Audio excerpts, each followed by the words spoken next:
Antara paparan menarik hari ini. Kod Etika Media elak berita palsu. Kerajaan pertahan perlembagaan kedudukan Bumiputera. Slogan Pass for All mungkin takutkan pengundi bukan Melayu.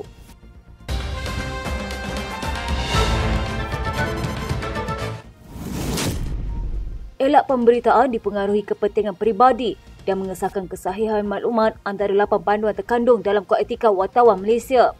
Antara lain termasuk bertanggungjawab menjadi suara masyarakat majmuk, telus dan integriti dan adil dalam menyampaikan maklumat, menghormati kerahsiaan sumber, memahami undang-undang serta polisi berkaitan tugas dan meningkatkan kemahiran secara berterusan. Penyediaan Kod Etika Wartawan Malaysia itu membabitkan Fakulti Komunikasi Universiti Sains Malaysia serta Pusat Kajian Media dan Komunikasi Universiti Kebangsaan Malaysia. Kod etika itu diperkenalkan untuk mengemaskini etika kewartawanan Malaysia, diterbitkan Malaysian Press Institute MPI pada 1989 yang menjadi rujukan kerajaan bagi pengurusan media. Menteri Komunikasi Fahmi Fadzil berkata, tidak ada mana-mana individu atau organisasi bebas untuk menyebarkan berita palsu. Menurutnya dalam konteks itu, undang-undang sedia ada memadai untuk memastikan ketenteraman awam tidak terancam. Katanya justru pihak wartawan dan organisasi media perlu bertanggungjawab dalam menyebarkan maklumat yang sahih. Wartawan juga berperanan menyuburkan kemakmuran serta keharmonian yang didukung melalui nilai Malaysia Madani. Perdana Menteri Datuk Seri Anwar Ibrahim menegaskan Putrajaya akan terus mempertahankan Perkara 153 Perlembagaan Persekutuan melibatkan kedudukan istimewa orang Melayu serta Bumiputera Sabah dan Sarawak. Katanya kita pertahankan kedudukan perlembagaan termasuk Perkara 153. Jadi tak perlu bincang dah ada dalam perlembagaan. Hassan dilaporkan berkata kedudukan Perkara 153 Perlembagaan Persekutuan perlu dibincang pada KEB 2024 supaya benar-benar memberi manfaat pada orang Melayu dan Bumiputera. Beliau juga mempersoal jika dasar afirmatif sebenarnya telah dirampas dan dimanipulasi segelintir golongan elit Bumiputera.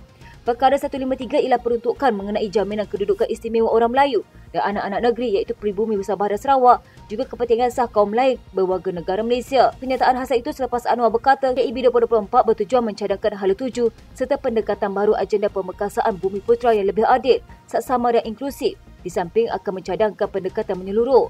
Dianggarkan seramai 3,000 peserta termasuk dari Sabah dan Sarawak dijangka menghadiri KEB 2024 di Pusat Konvensyen Antarabangsa Putrajaya.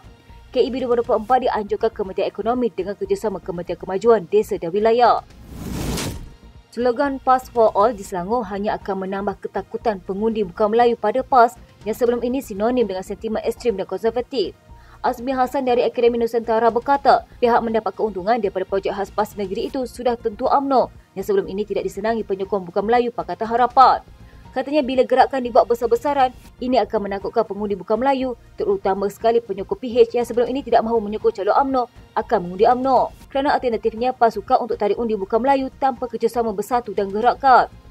Ketua Penerangan PAS Selangor, Zul Ahmad berkata, parti itu yakin akan memimpin Selangor pada PRU16 sekaligus menjadikan negeri itu lebih berdaya saing dengan pendekatan Pass for All merangkumi semua kaum dan agama.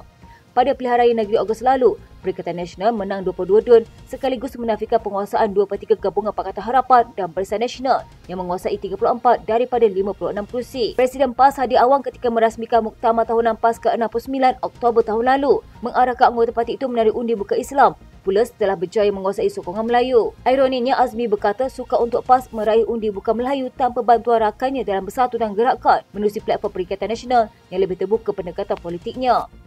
Katanya bersatu dan gerakkan landasan terbaik untuk PN menarik undi bukan Melayu. Sama juga dalam kerajaan perpaduan.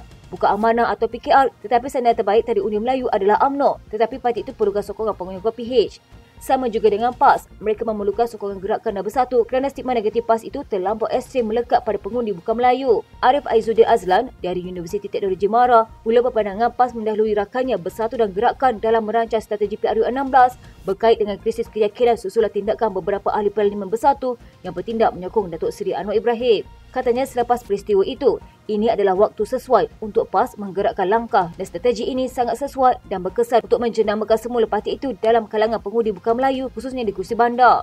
Beliau juga yakin PAS mampu menebusi undi kelompok bukan Melayu sekiranya parti pimpinan Hadi Awang itu menjauhi naratif perkauman sempit yang sering dimainkannya di pentas ceramah politik. Katanya jika PAS berjaya mengolah persepsi baru dan mengajak ke arah politik harmoni dan dilihat matang dalam perbahasan dasar, tidak ada masalah untuk PAS diterima di kalangan pengundi bukan Melayu. Sekian berita hangat di TV pada hari ini. Jangan lupa untuk follow Facebook Malaysia Deadline dan YouTube Deadline TV.